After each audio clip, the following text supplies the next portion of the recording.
Hi and welcome to leg injury prevention training.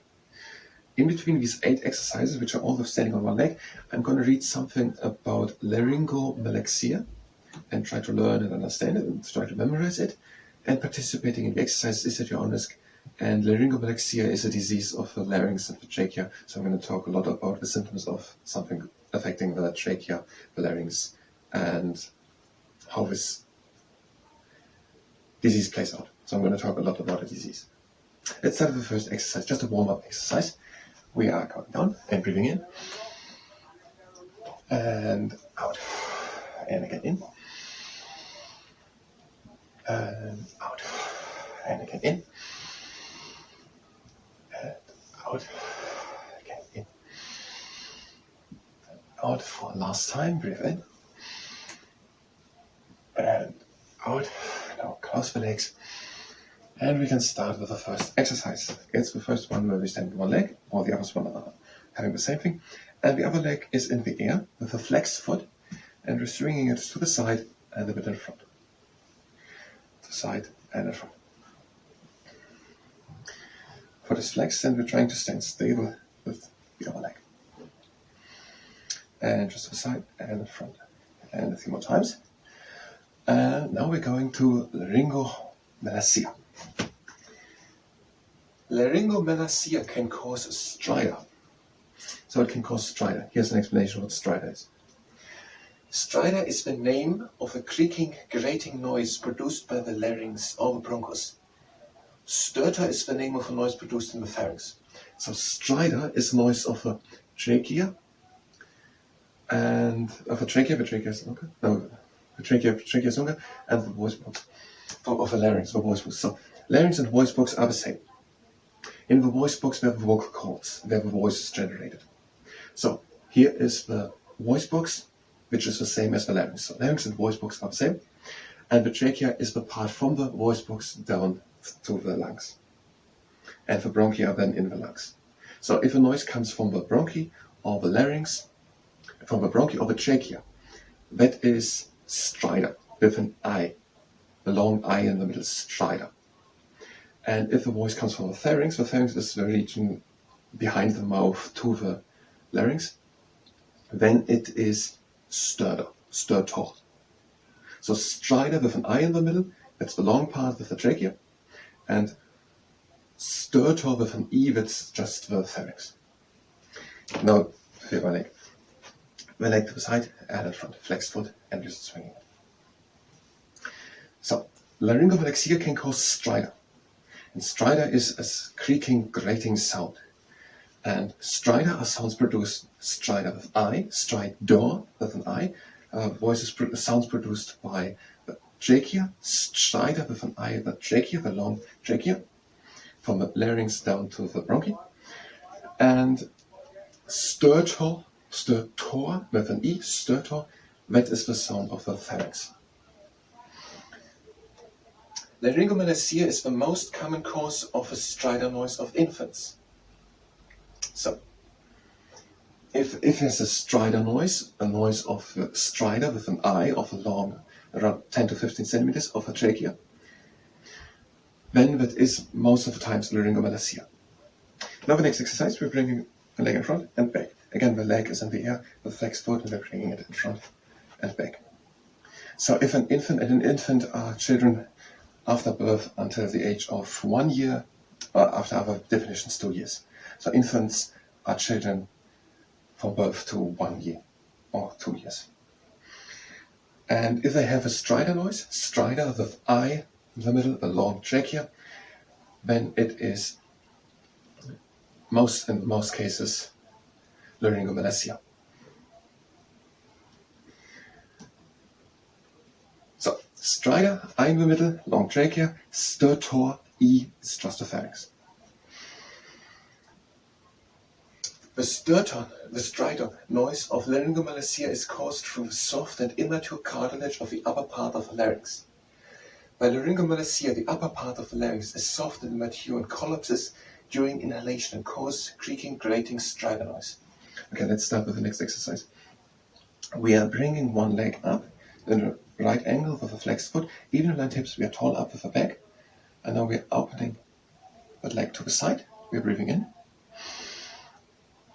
And again, out back into the middle and control down. And up with the leg to the outside, we're breathing in. And out back into the middle. And now with the other leg, the leg up, right angle, flexed foot, even line hips, tall up. Bringing the leg to the outside, we're breathing in. And out back into the middle and down. And another time, the leg up, right angle, flexed foot, even line hips, tall up with the back. We are breathing in. And out, back down. So the problem is with the upper part of the larynx is too soft, it's immature, and it collapses when inhaling. So by Laryngomalacia, the upper part of the larynx is soft and immature and collapses during inhalation and causes the creaking, grating, stridor noise. So the larynx, the upper part, is too soft is immature and too soft of the larynx. So they are here. And during inhaling, it collapses and that produces, that makes sense. And it creates a creaking, grating noise, which is called stridor, because it's part of the longer trachea, from the larynx down to the trachea. It's not the pharynx. The next exercise, we are bringing again the leg up, right angle flexed foot, tall up with the back. Now we're pressing from the inside against the knee. And we have a little bend in the elbow. So, right angle with the leg, flexed foot, tall up with the back, even line hips, and press a little against the inside of the knee. And changing on the other side. Again, same setup. Even line hips, right angle with the leg, flexed foot, tall up with the back, a little bend in the elbow, press against the knee. Tall up and even line hips.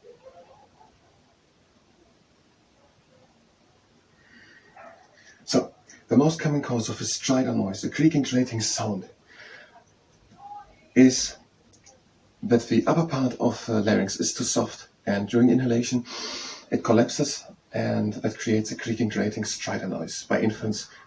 These are children up to the age of 1 or 2. And the sound is a little like a pigeon. It's a creaking and grating noise. It's the description. It sounds a bit like a pigeon. There was an audio file, and it sounds a bit like. But I'm a bit too deep. It's a bit higher. I can't really do it. I'll try it again. But not so loud, I think. The audio file was amplified, I guess. But something like that. A bit like a pigeon. And neuromuscular conditions exist. And people can have neuromuscular conditions resulting in weakness of the throat, which can also lead to laryngomalacia. So infants can have it when it's congenital. Congenital means that it's present at birth, even though the breathing of very little children, newborns in the first days, is not strong enough, so that the symptoms can come only a few weeks after birth. But it's congenital from birth. And older people can also have neuromuscular conditions, and then it's also not strong enough and collapses, and during inhalation causes this stridor, creaking, grating noise. Next exercise, we're bringing the leg up, and now we're pressing from the top and from the side, one at a time. So from the top and from the side. Again, same setup. Right angle with the leg, flexed foot, tall up with the back, even line hips, and press from the top, from the side, top, from the side. And changing to the other side. And from the top to the side. No, we don't press from the top. The knee presses into the top and to the side. So the knee does here the movement. The knee presses up to the side, up to the side. And even the line hips turn up, and the knee presses up to the side, up to the side. As treatment with source material says, time is the only treatment necessary in more than 90% of cases. So 90% of cases, another places what says that 15% need surgery, but 90% are just going away by itself. 90% don't need surgery, they just resolve by itself over time, over a few months. And there was not really written how long, but it must be a few months from the context if we read in between the lines. Surgical options can be, in 10 or 15% of the cases, not always the same matter, cutting the epiglottic folds to let the supraglottic airway spring open, trimming the aerotonate cartilages. Supraglottoplasty can be performed bilaterally, and we have no further information what all that means, so just let it lying like this. But we're going on with the next exercise. We're placing one hand on the tummy and the other one on the lower back, and then we're lifting one leg up. The leg is straight, the foot is flexing, lifting it higher.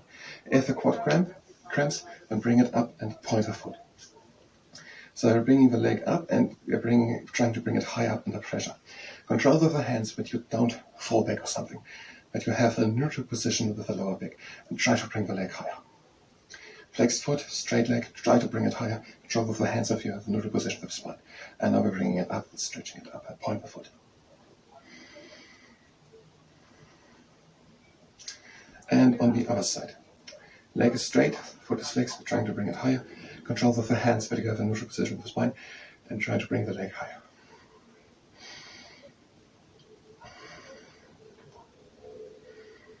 And try to bring it higher.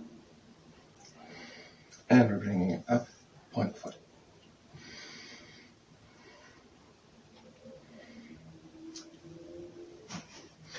Gastroesophageal reflux. And that is when stomach content comes regularly up. So let's do it here. Stomach content flows regularly into the esophagus. So from the stomach, there's often the content from the stomach coming up through the esophagus. That's gastroesophageal reflux. Gastroesophageal reflux can lead to that the back part of the larynx gets swollen, which leads to further collapsing. So if content from the stomach comes up regularly through the esophagus by gastroesophageal reflux, that can lead to the larynx get swollen on the backside, and that leads to further collapsing. And so what it means is gastroesophageal reflux can be treated to improve the situation with Laryngomalacia. Next exercise. We're having one leg standing, the toes are pointing to the outside. The other leg comes with the heel on the ground, and we're lifting that leg up. And we are lifting just the heel up from the ground and placing it again on the ground. The whole movement comes from the hips. And we don't do too many, so that we don't overwork the muscles.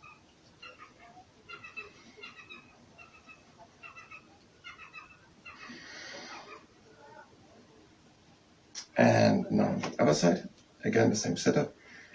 The standing leg points with the toes to the outside. The other leg is with the heel on the ground, and we're lifting the heel off the ground and placing it again on the ground. The whole movement comes just from the hips.